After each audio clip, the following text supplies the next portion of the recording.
Addio a Nicola Amenduni. È scomparso il patron delle acciaierie Valbruna, uno degli industriali storici nel panorama italiano. Il suo gruppo conta 2500 dipendenti e 42 filiali in tutto il mondo. Pugliese d'origine, aveva fondato la sua prima azienda a Bari, dove si occupava di produzione di macchine per l'olio ed il vino.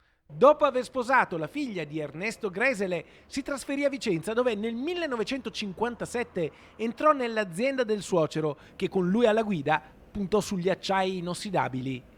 Nicola Amenduni ad aprile avrebbe compiuto 104 anni.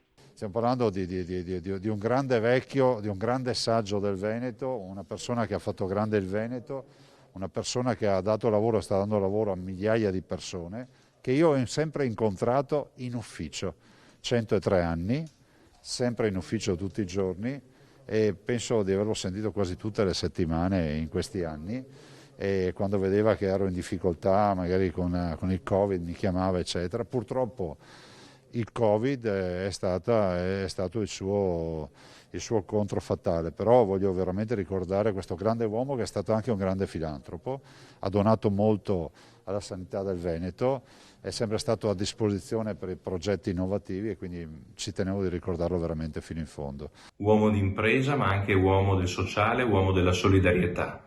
Per questo motivo vogliamo ringraziarlo e onorarlo con il lutto cittadino che verrà proclamato il giorno delle esequie.